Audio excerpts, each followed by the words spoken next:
자, 제가 두 군데서 이야기를 들었어요. 하나는 명왕성에서 온 분도 저하고 개인적으로 전화 통화를 할 때 어떤 경우에도 그런 일은 없다. 두 번째, 민주당이 정권을 잡을 일은 더더욱 없다라는 얘기까지 했던 바가 있고, 이건 이제 제가 공개를 하지 않았지만 그게 하나가 있고, 두 번째는 최근에 제가 폭넓게 취재를 하면서 왜 용산은 움직이지 않느냐라는 질문을 가지고 끊임없이 좀 추적을 하면서 물어봤을 거 아닙니까?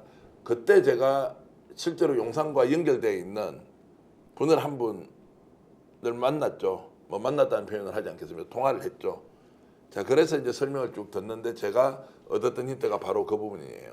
그러니까 자, 사주상 지금 현 국면에서 물러나거나 감옥 갈 일은 없다. 이것을 이제 알고 있다는 저 뇌피셜이 작동해서 이것이 지금 현재 용산의 의사결정을 하는 중요한 요소가 되겠구나라는 거를 이 시청자 여러분 믿을 수 없지 않습니까? 말이 안 되지 않습니까? 제 이야기가. 그런데도 지금 이제 용산이 하는 것도 말이 안 됩니다. 이 정도 나왔는데도 반응을 이렇게 보이고 수사를 하지도 않고 시간 질질 끌고 있는 이거, 그리고 하나하나의 국민적 질문에 답변하지 않는 것도, 이것도 말이 안 되는데 이런저런 것들을 종합해 보니 이 말이 안 되는 것의 의사결정 또는 판단 기준이 바로 초현실적인 무엇으로 하고 있는 거 아니냐라고 제가 문제 제기를 하는 겁니다. 그 제가 이제 끝판 토론이니까 이제 이성적으로 토론을 해야 되는데 제가 주술적으로 좀 말씀을 드리면 아니 왜 주술들은 이야기를 하는 거는 이성 아닙니까? 그 이성적으로 이거는 말을 할 수가 없어요. 왜냐면 주술은 이성적으로 해명이 안 되는 상황이기 때문에 주술적으로 신뢰하는 거지 않습니까? 그래서 이제 동일하게 말씀드리는데, 그러니까 김건희 씨가 매우 운이 좋다는 거잖아요. 그리고 운이 좋기 때문에 아무리 뭐 어떤 일이 발생하더라도 본인은 끄떡없을 거다라고 하는 신뢰를 그걸 통해서 갖고 있는 것 아니냐라고 하는 어떤 전해 들은 이야기를 말씀을 하시는 건데, 저도 그럼 전해 들은 얘기예요. 구체적으로 얘기를 할 수 없습니다만 운을 말씀하시는 거잖아요. 저는 또 들은 말에 의하면 애군이 있다라는 얘기를 들었다는 얘기를 제가 또 들었어요. 그러면 둘 중에 하나 아닙니까? 운이 있거나 애군이 있거나. 주술적으로 말씀을 드리면 운은 운이네, 그것도. 애군도 운이지. 맞죠? 뭐 그러면 제가 볼 때 그러면 제가 들은 주술이 맞을지 아니면 전기현 대표님이 들은 주술이 맞을지 알 수는 없으나 경우에서는 이제 50%로 줄어든 거죠. 자, 제가 근데 이 얘기하겠습니다. 이런 이제 들었다는 이야기가 참고로 이제 유튜브에서 자, 보수 유튜버 소위 말하는 무당은 자, 계속 간다 이야기하고, 또 약간 저 민주당 성향의 무당은 야 끝났다, 내일 꿈자리 보니까 끝났더라. 자, 이런 류의 것은 제가 좀 넘어서 있다는 말씀을 좀 드리고요. 왜냐하면 실제로 지금 그 유튜브 채널에 나오는 분들이 용산과 이렇게 연결되어 있으면서 의견을 주고받고 이러지는 않을 거고요. 제가 이제 말씀드린 거는 용산에 연결되어 있는 한 분의 얘기를 이제 들어보니까 이런 상황을 인식하고 있겠구나라는 이제 것인데, 어쨌든 김 박사님 말씀은 애군이든 운이든 둘 중에 하나다라고 이제 보시는 거죠. 저도 전해 들은 바에 의하면 그냥 유튜브에서 들은 게 아니고요.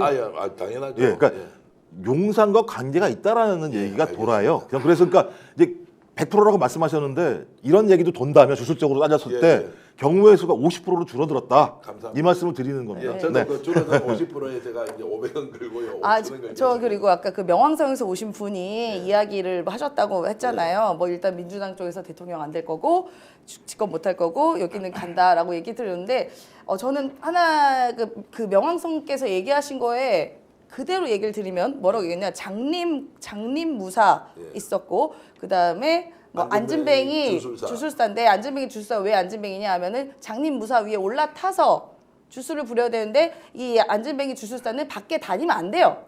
그냥 앉아 있어야 돼요. 그런데 앉아 있어야 되는 사람이 돌아다닌단 말입니다. 뭐 타고 돌아다닌단 말인가? 그렇기 때문에 이게 이 운이 끝나버린 거예요. 그리고 돌아다니잖아요. 그럼 눈에 띄어요. 그 눈에 띄면 사람들이 장님이니까, 죄송해요, 장님 비하 아닙니다. 이 주술에 이것만 의하면 안 보이니까요. 그냥 여기 밀어버려요. 넘어뜨려버려요. 그럼 둘 다 넘어지는 거 아니겠어요?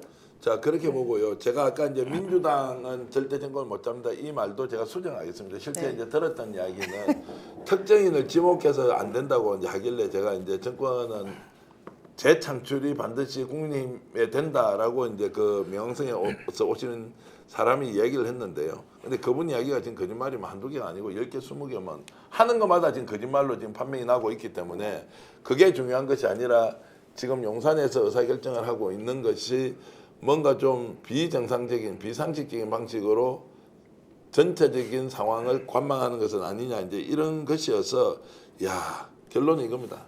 더 어렵다. 이게 지금 정치적으로 법적으로 풀기가 더 어려운 상황이 된다. 그러면 어느 한쪽이 이제 완전히 죽고 살고 정말로 싸움판이 벌어지지 않고서는 정리가 되지 않는 거 아니냐. 민심이 아무리 목소리가 높더라도 어떻게 할 수가 없다. 이제 이렇게까지 이제 제가 좀 극단적으로 생각을 하고 있습니다. 저도 왜 그러냐면 이제 그 말씀하신 거에 나름대로 좀 공감이 가는 부분이 어떤 거냐면 만약 주술적인 신뢰가 없다면 이런 행동을 하지 않을 거라고 저희는 상식적으로 예측할 수밖에 없는데 아니 어떻게 황제 조사 받을 생각을 합니까? 또 어떻게 황제 관람을 할 생각을 합니까? 그게 한 8천만 원 정도 된다는 거잖아요. 하나 행사 몇 명을 위해서, 그러니까 대통령 부인을 위해서 소위 그 국가 예산인 한 8천만 원 정도가 들었고 거기다 또 지금 한준호 의원이 제기한 거에 의하면 황제 의전이라 그래가지고 황제 비행기. 제주 내려갔을 때 소위 이제 대통령에 준하는 비행에 대한 의전을 했다는 거잖아요. 네.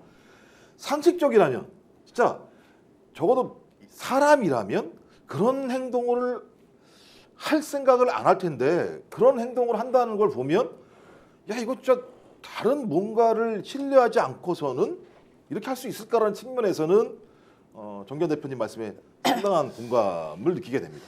저도 이제 들은 얘기인데 이런 이야기가 뭐 재밌기도 하고 슬프기도 하는데요. 들은 이야기인데 이렇게 막 할 수 있는 것도 아까 보면 주술에 기반했다고 하잖아요. 그래서 아마도 이제 저도 이제 들은 얘기입니다. 어쨌든 같은 경쟁자였던 이재명 당시 후보에 대해서 악감정이 있었고 이 사람이 만약 집권하면 이분이 만만치 않기 때문에 본인들이 탄압받을 거라는 그런 뭐 주술을 받았나 보죠. 뭐 그런 거 받았나 보죠. 그래서 법적으로 끊임없이 집권부터 괴롭혔고 이게 해도 뭐가 증거도 안 나오고 뭣도 안 나오고 안 되니까 이제는 주술적으로 뭔가 흑마술처럼 공격을 하고 있다는 얘기를 들었어요. 저도 거기서 이렇게 뭐 예를 들면 소위 말하는 옛날 조선시대 드라마에서 막 인형으로 찍는 거 있잖아요. 죽어 그런 얘기까지 제가 들으면 이게 너무 참담한 일인 거죠. 말도 안 되는 거고 그렇게 하고 있다고 들었는데 자, 그 후폭풍은 어떻게 되는지 아세요? 이게 자기한테 옵니다. 주술이 자기한테 와요. 저는 그렇게 생각합니다. 제가 시청자 여러분들 전혀 다른 의도가 없습니다. 근데 그런 얘기가 있어서 오늘 주제를 좀 꺼내놓고 했는데요. 제가 말씀을 안 드리려고 생각을 했습니다만 분위기만 제가 이렇게 흘려드렸고 제 옆에 두 분의 패널이 앉아 있는데요. 2024년도에 실제로 일어났던 일입니다. 일이고 이런 문자가 SNS에서 누군가에게 전달됐습니다. 이 두 분께는 일단 보내드리겠습니다. 여러분 상상하는 그 인물이 바깥에 앞으로 상황이 어떻게 벌어질지 질문을 이렇게 보냈는데요. 두 분은 이 내용을 보시고 말씀은 하시면 안 되는데 제가 직접 보여드리겠습니다. 자, 이렇게 보냈습니다. 자, 이렇게 단문으로 보냈습니다. 거기에 답변을 누군가 해준 거예요. 그런데 이 질문의 내용을 보면 실제로 이게 이렇게 질문이 왔습니다. 충격적인 내용. 답은 그럴 일 없다. 대신 제가 이제 이 말씀까지 드리는 것은 이렇게 나라가 발칵 뒤집혀 있는데도 어떻게 상황을 정리를 할지에 대해서 심사숙고하는 것이 아니라 뭔가 이 상황이 어떻게 돌아가는가 겁나면 우리 대추가 대나무 꽂아놓은 데 가고 막 이렇게 하잖아요. 그런 걸 하고 있는 것 같습니다. 그래서 제가 이제 이 말씀을 드리는 것이 장기전이다 아니다라고 하는 건데 여러분도 상상을 한번 해보십시오. 누가 그랬는지 영상에서 제가 여러분들께 밝힐 수는 없고요. 누가 그 답을 했는지도 제가 밝혀드릴 수는 없습니다만 오죽하면 그 문자를 받아본 분이 저에게 그런 얘기를 하겠습니까? 정치적 성향이 어떤지 스픽스가 어떤 채널인지.